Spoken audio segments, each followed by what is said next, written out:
So hi, everybody. My name is Jan Lehman. I'm the owner of CTC Productivity. And we have some new faces today, some familiar faces. So a little background. We have been doing these webinars since the pandemic hit, basically. So what really happened is we noticed that a lot of our clients were really struggling with how do we do things in this, remote world. And we were noticing they weren't leveraging the power of Microsoft 365 to really solve a lot of their issues. So we're like, let's just start doing these free webinars, and we haven't stopped. So that's kind of the history. The way we structure it is we're going to hit it hard with some content, and then we open it up for Q&A. Please enter any questions you have along the way. And quite honestly, you can unmute yourself and ask your questions. But we try to kind of hit the content, and then the Q&A is optional for whoever wants to stick around. On the call, or the regular team that we have, normally we have Nancy Krushke with us, but we're very jealous. She's on an Alaskan cruise right now. So she is our training extraordinaire. She has the patience of a saint and just a fabulous team member. And then with me, and who's running the session today, is Arnie Howes. And Arnie, I'm going to embarrass you right now. So we've worked with tons of companies on Microsoft 365, and we've just said, hey, we should start putting together some case studies to show kind of how companies are using it, what the benefits are, et cetera. So I've been having a wonderful time interviewing our current clients on the power of this product, et cetera. And Arnie, one of our clients, when I was interviewing her, had said that you are one of the smartest people she's ever met. So I thought that nothing better than that kind of compliment. So Arnie is our business process improvement guru. We have a number of people on the team, but he's one of our business and process improvement guru who also happens to be an expert in 365. So we are super, super lucky. So today we are actually on part 3 of a 3-part series, obviously.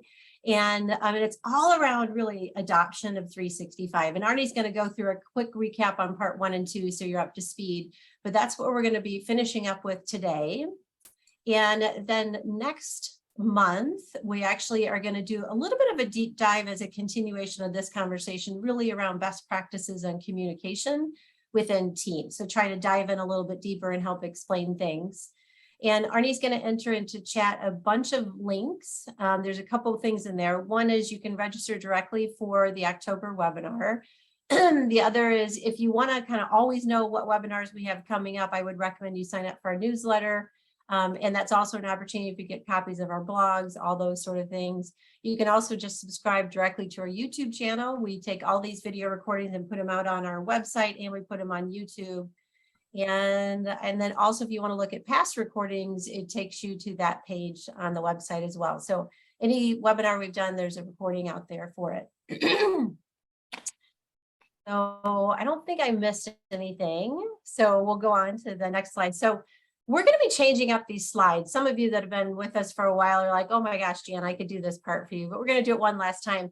What happened at the beginning is we found, and Arnie and I were just talking about this, we found that we were convincing people to use 365 for a very long time. Now we're starting to really see a shift, and most companies are hearing from other companies or other colleagues about the benefits of 365.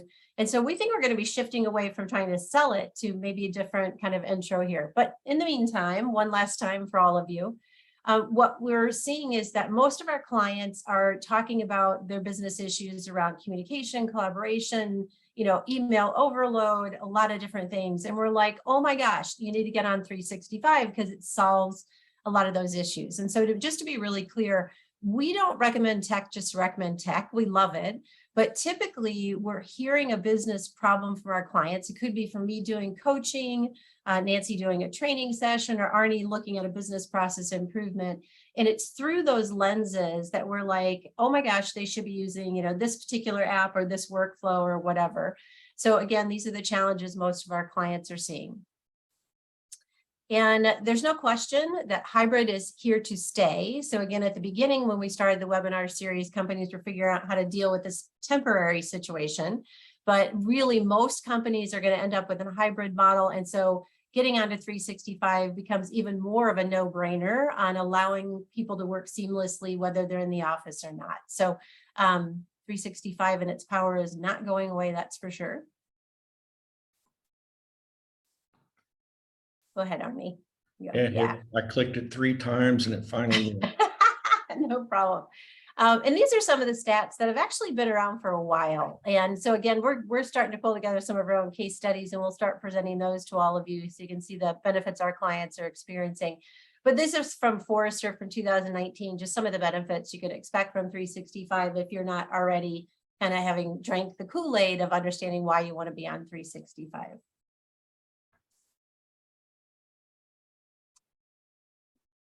So at this point, you guys are all on top of, at this point, I'm going to turn it over to Arnie.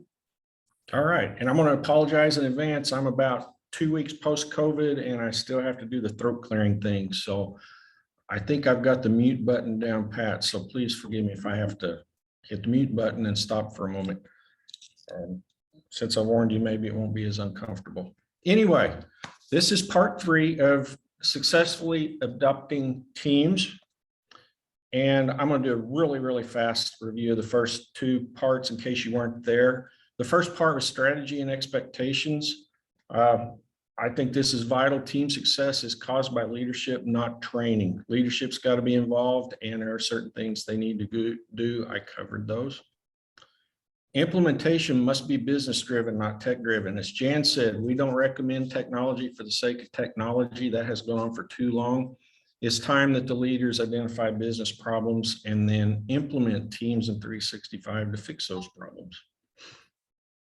Happy adoption is always better than forced adoption. I'll cover that a little bit more today. Loaded up with what's in it for me, the WIIFM, and they will be happy. And even if there's a curmudgeon out there that is not happy, you still must require participation in teams, because if you don't, your employees who adopt teams now have to straddle 2 technologies for internal collaboration. It creates more work for them. You actually made their lives more difficult, not easier. Hey, Arnie, I want to make a comment on that one. We've been having a lot of conversations with our clients, and a good strategy for some of them is sort of start off with it being a little optional, like maybe during the pilot and getting that groundswell going. But then definitely at some point you need to say, okay, this is now mandatory, but there's different strategies on how to approach it for sure. Right. Yeah. And if you get into the weeds a little bit, a lot of times if they're questioning whether they can make that jump to completely in, say for 30 days, make it optional, maybe have a throwaway team that is discussing the upcoming Super Bowl or something, just get them to using the functionality. And then emphasize that, hey, if you don't understand it by this time next month, you must come to us and ask us, and we'll make it easy for you by explaining it. So part 2 was about customizing the team's environment. You want to customize it to where when you train them, it's obvious to them that it serves an obvious business purpose. It's not just the flavor of the month. You're not doing it just because the technology is cool. You want to load it with what's in it for me. And the first step is aligning your teams to your business needs. In other words, have a team for all the logical work groups, the departments, the projects that are ongoing or upcoming, and the committees, safety committees, things such as that. And then the second step is to make your channels, which I like to call super folders sometimes when I'm teaching, make the channels mirror the processes within each work group.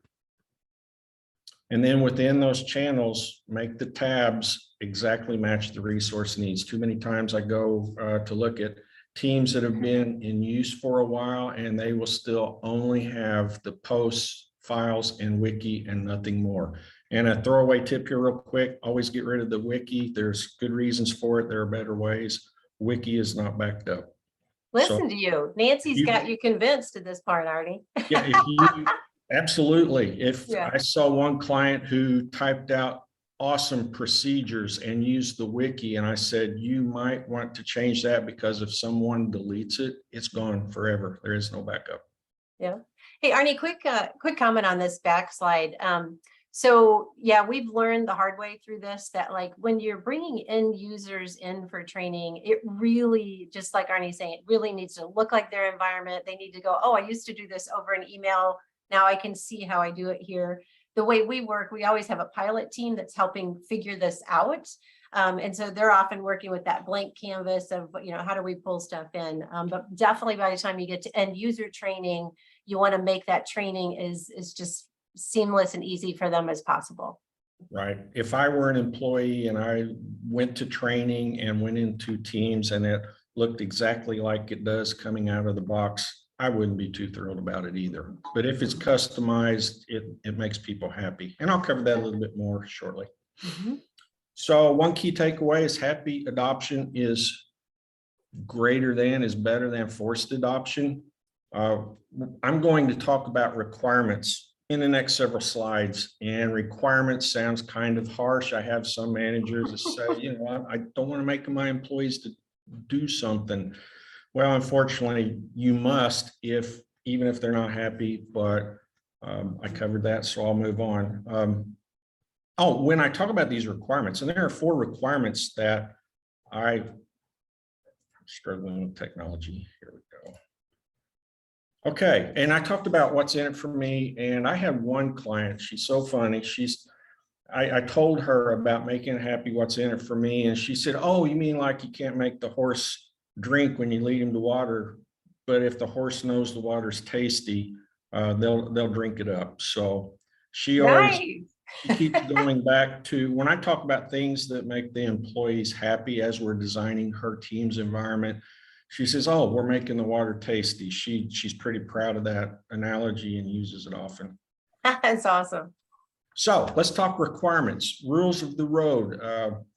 Rafe, if you've ever worked with Rafe on our team, he talks about rules of engagement, a little military term. You just call it expectations. But regardless, you must, as the leader, not as the IT person, but as the leader, communicate standards and etiquette where what to use when is in doubt. Now, Nancy's going to cover this, I think, a little bit next month's webinar, but do I use channel posts or chat? I have a table in a little bit that explains more about that, but that's a biggie. And for example, everyone has an action item list or a task list to do, whatever. Make it clear we don't use Excel spreadsheets to track our tasks any longer. Everything is done in Microsoft Planner. That's a good plan, good strategy. And you need to communicate standards and etiquette where inconsistent usage will cause inefficiency or errors. Teams and 365, for the most part, are work group softwares. They're not Word or Excel where they're individual programs. So therefore, it's up to the leader to coordinate how these things are used. So you want consistent usage. And if you're into lean and improvement programs and such, that you figure out what's the best practice, and we need to make sure we replicate that best practice across all employees or all departments. So Teams is a great way to replicate best practices. So what are the 4 rules of the road that I like to recommend to clients? First of all, it's imperative that employees conduct all internal collaboration via Teams rather than by email or text. I sometimes get a little pushback about text because people say, "Oh, text is so easy and I get someone's attention right now." The problem with texting is, number one, it's mixed in with your personal text messages. And if you're one who rightly tries to separate work and personal on the weekend, if you get a text message, it's personal. And let's answer it. Let's look at it. But if a Teams text or a Teams chat message comes up on your phone, and it's just as handy as texting, by the way, you say, "Oh, that's work related." And unless someone has chosen the urgent feature that will buzz you every 2 minutes and until you respond, you can keep the 2 separate. And furthermore, texting, it may be, and I don't know it, but Teams chat messages that are just as handy as texting on your mobile device, they are lumped in with all of your other Teams communications files, etc. So that powerful single search engine in Teams will also search what used to be in your text messages, but is now in your private chats. So Arnie, sorry, Arnie, can you That's expand on that urgent feature? And if not, we can have Nancy touch on it next month. Yeah, Nancy may cover that next month, but in a nutshell, if you choose urgent on a chat message, it will buzz the recipient every 2 minutes or until that person responds. Even if like notifications are off? That's a good question. I think it probably will buzz them. We need to test that. I'm Okay, embarrassed to say yeah. I don't know, but That's okay. No, it's all good. does. But then again, for argument's sake, if they're using texting, it's not going to buzz them if notifications are off. So it's not worse than texting in that case. It's just equal. Okay. Worst case. So what's in it for me for employees? No more internal emails, way easier to manage. So, too many people get overloaded with internal emails and there'll be no more. Less time and effort to achieve the same results. And here's something you do if you get an important email, first thing we all do is drag it into a folder, one of the many we've created over on the left side of Outlook. You never again have to drag important emails over into a folder. They're there for you and you don't have to lift a finger. Totally labor-free. The second rule of the road I would emphasize as a leader is we must use channel conversations, the little tab in the channels within Teams that says posts. You must use that for work-related discussions and always include a subject line. I'll cover that in a second, but channel conversations, when you enter them into the posts in a channel, you're building a knowledge base. You're preventing the email, the long-winded, the many emails in an email thread. Let's say you have a department of 8 people and you send an email out. That is 8 emails that people must manually handle or save or whatever. And by the end of a good, juicy conversation in a department, believe it or not, you end up with 100, 200 emails across the group. That's a lot of emails to manually handle. When you use channel conversations, there's a single source of the truth and nobody has to handle a single email, and it becomes keyword searchable in the future. And as a leader, it's great for onboarding, for continuity, for succession planning. People fill in for other people. There's an extreme knowledge base that's keyword searchable. I'd have to say the knowledge base aspect of the post section in a channel is the #1 reason to push that upon your employees. Yeah, Arnie, another good one. A lot of our clients are super nervous about the gray tsunami, like all these retirements. And so it's another good reason, right? You build up your knowledge base. You don't have to worry about that tribal knowledge leaving because you now have the knowledge base built up over the years. Right. There's a lot of juicy information in that retiring employee's email inbox. And yes, the IT person can retrieve that, but it's pretty much useless when it's retrieved. If it is put in Teams, it's just wonderful. So #1 reason to use channel conversations. Okay, now this one it's still Teams, but it's a little bit SharePoint, a little bit file management, but regardless, you can do this in Teams. You can do it in SharePoint as well, which is one and the same. Rely on versioning functionality in Teams in the Files tab for document revisions rather than adding dates and version numbers to file names. That does many things for you. #1, it gives you a single source of the truth. You have no more rework because someone used the wrong version, and the employees like that too because they don't like having to do rework because they chose the wrong version. And another problem, and let me mention before I go into the other problem, is you can rest assured in SharePoint behind the scenes and also in Teams, those older versions, the older revisions are still available behind the scenes. And ultimately, again, you have a single source of the truth and there's no confusion. But what I like is there aren't 13 old versions of a file making so many files you have to sort through when you go into a folder to look for a file. You don't have to choose the right one out of 14 versions. And we don't have time to really explain the versioning functionality other than it's there, but show the employees, teach it to them, let them practice on it. But bottom line, let's not add dates and version numbers to file names any longer. If anybody's interested in the versioning, put it in the chat and we'll queue it up as a future webinar. There you go. And if it's a quick question and answer, we can certainly answer that this webinar too. So, and here's a biggie. I've loved this one ever since it came out. Share links rather than attachments with the share functionality for many places in 365.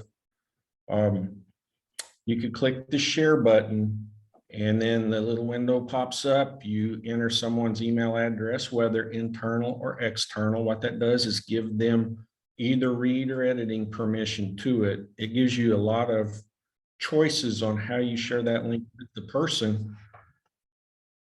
And there's a lot of benefits in that. Number one, we retain the single source of the truth. When you send an attachment out to 10 people in an email, you now have 11 versions of that same file. And if someone edits it and sends it back, you've now got 12 versions, and someone has to either merge the changes or save over the top of an old one. So that's a long-standing business problem in that there's just a lot of mess ups on file versioning. So that is another one that I would expect as a leader. And another thing too is, for example,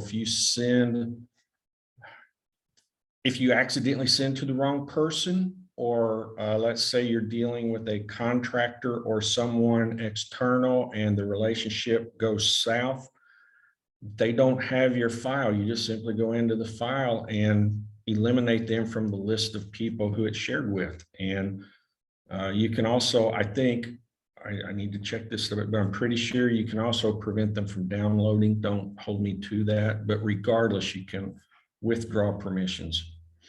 I should have checked that before now. No, I'm 95% sure that's possible. It's just in the configuration. Yeah. Rafe will know. Yeah, and it's easy to look up on the interwebs. So, yeah. So you retain control, single source of the truth. And I probably have to speed it up a little bit. So real quickly, I'm going to steal a little bit of Nancy's thunder, but a lot of people want to use when. You got to make sure before you require this stuff. Real quickly, in the channel posts, the subject matter should be business related, unless of course you have a fun channel where you tell people put all non-business stuff in this fun channel. These are often FYI, and the cool thing about this is, a lot of times you go to FYI to other people in the department, there's a good chance you can overwhelm them with too much stuff. I had a station manager in my early corporate days.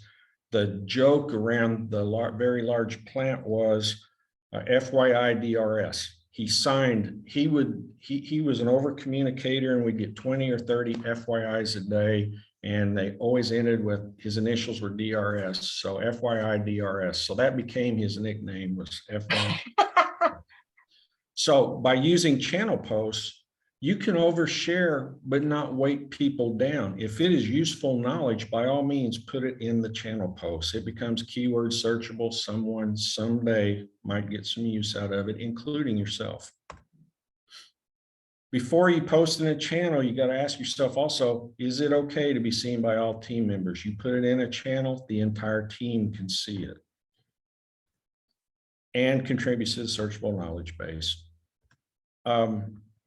I'm going to cover search versus navigation a little bit later. I think you'll like that one. But over in the chat, that's the second button from the top on the left, unless the administrators change the order.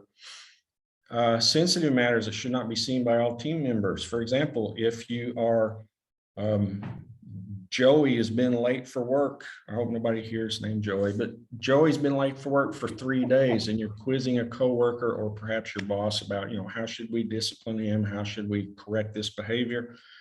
Don't put that, and I would even hesitate to put that in an HR channel, because someday Joey may clean up his act and become HR contributor of some sort and see what you said about Joey. So be careful what you put in channel posts. And if it's sensitive, you might ought to just put it in the chat. And non-business related items. For example, we're all going to get together and play, the whole work group. We're going to play kickball Thursday after work. Yes, that involves the whole team. Everybody can see it, but it's not work related. You got 2 choices. Either have it in the chat and have a group chat with the whole team, or have your fun channel where you can arrange group dinners or kickball or golf or whatever. Put that in chat. So additional tips. I'm going to rip through these pretty fast. Put a question in chat if you want to know more about it. But these are things mostly that have high what's in it for me and might soften the impact of those 4 requirements if perhaps employees still aren't sold. Ask them to, and this gets a little touchy about the mobile apps, but the 365 mobile apps are awesome for the most part, very intuitive and very handy, and don't require VPN. But say download the 365 mobile apps, folks, and you have your entire office on your phone should you want it. Or if you're paying for the cell phones, you possibly could even require it. Learn to search rather than navigate. That search bar at the top of Teams is awesome. Learn to use it. Over time, it gets even more valuable after you've got 6 months or 6 years of channel posts and such, because it searches your OneDrive. It searches all the SharePoint files or the files in the file tabs. It searches your private chats. It searches the channel posts. It is just the slickest search engine you can imagine. I no longer navigate to files. I just type in a couple words that I know on a file name, and the smart search or the intuitive, the words, the phrase is escaping me. It learns how you work and what you work with. So it is rare when I search for a file or a conversation that what I'm after is not in the top 3 results, and it's usually the top search result. From anywhere in 360, most anywhere in 365, mention others, and you will get their attention, and then that resulting conversation and collaboration can happen where it's needed. You don't have to send a file and say, hey, what do you think about this or whatever. When you're making revisions in Word, you can mention someone, and it will start a little chat thread there right beside it in the editing window. It's pretty awesome. Refine your notifications. And again, you're telling your employees this because it makes their life easier and there's a lot in it for them. One of the complaints about Teams in the early days is I get too many notifications. They are highly customizable. If you're getting too many, go into your Teams settings and tweak them downward. And inversely, if you feel like you're missing out on some things, you can go into your settings or even at the channel level and say, I want a strong notification if anything's posted in this channel, for example. We all get or send thank you emails when someone sends us something. That's a nice thing to do, but you can eliminate those because it's kind of expected, but you feel bad not doing it. When your boss or someone else posts something that's very useful to you, or you want to say, hey boss, I did read this, just use the like button on the message. That's easier and does not force someone to open it or to scroll and read. Chat threads over on the left, when you click that chat button and you see over time, you get a really long list of chat threads. If there are a coworker or a group that you frequently chat with, just simply pin that to the top. Another useful tip is sync the file tab or the document library to your OneDrive. Don't do too much of this or you may run out of storage on your computer, but document libraries or the file tabs and Teams, if it's something you use every day, go ahead and sync it to your OneDrive. That way, if you're on an airplane without internet connection, you still have all of that at your disposal. And tell your team members to always suggest improvement ideas to the team's admin. The team's admin may be an IT person focused on keeping computers running and not improving processes. So he or she cannot know what will make your process work easier. So if something's not user-friendly or not cutting it, let the team's admin know. And if you have an idea, let them know. Key takeaways for this series, and I apologize for going fast, but I don't want to take up too much time. Over the series, we learned team success is more about leadership than training. Happy adoption is the way to go, but force it if you must. Customizing teams prior to training or exposing the employees to it makes the water tasty. It builds the WIIFM. And rules of the road must be communicated and enforced. And by the way, you could even take it further and say good etiquette includes doing a lot of those things in the last slides I had there. or just telling people, here's how we'd like for you to behave in teams to make your life and everyone else's life easier. There. Awesome. Nice job, Arnie.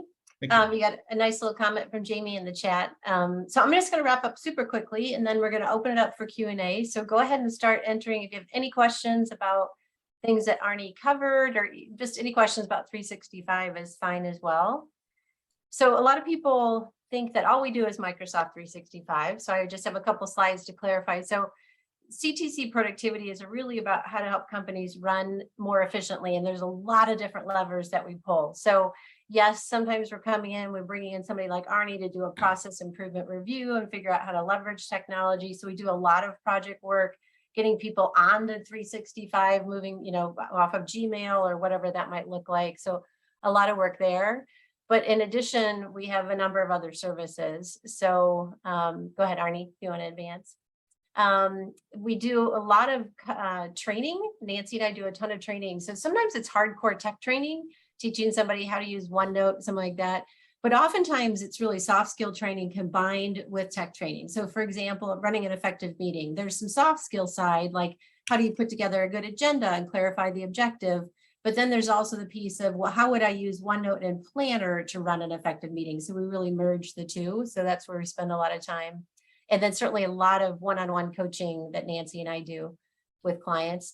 Just a reminder that next month, and Arnie entered into the chat again, the link. So if you want to sign up for next month's webinar, we're going to have Nancy dive a little bit deeper into some of the stuff Arnie's been talking about in the series related to communication. So be sure to sign up, and then you can always look at the recording later if the date and time doesn't end up working for you. And at this point, we'll open up for a Q&A. So it looks like Meredith does have a question. Oh, Meredith says, let's see, I do not have any questions. I have a new team member. Oh, okay. Thanks so much, Meredith. Appreciate you being here. Any other, and thanks for having your camera on. Does anybody have any questions? You're welcome to unmute yourself, or you're welcome to enter it in chat. We're happy to answer anything related to this topic or anything with 365. You did great, Arnie. It always seems like we don't have enough slides, and then we have, then we're always like, oh, I got to rush. If there's any topics or anything that Arnie mentioned in here that you're like, I don't know what that is, I'd like to explore further, we'd love for you to enter that into the chat. Then we know to queue it up in a future webinar. So like we said, versioning or any of that kind of stuff. I definitely know, let's have Nancy talk about that alert and how that works, because that's a big conversation for a lot of our clients is, what do we do? We want our clients to turn notifications off so they can stay focused and productive, but there does need to be a way that you can get a hold of somebody if it's an emergency. So that's an important conversation. So I'm not seeing any questions come through, so we'll give it another couple minutes, and then otherwise we'll go ahead and close it down. But we appreciate you being here. I don't see any, so I think we're good. Arnie, you answered all their questions. You didn't leave them hanging, so that's good. Well, except I was on mute. Thank you. I must have done a good job. No, it was awesome. The whole series was really good. So if you didn't see part 1 and part 2, I would go back and watch those recordings. Thanks, Sharon. Appreciate it. Have a great rest of your week, everyone. Enjoy we're having fall weather here and I'm loving it. So wherever you are, I hope you have lovely weather and you're enjoying your day. So thanks again. We'll see you next month.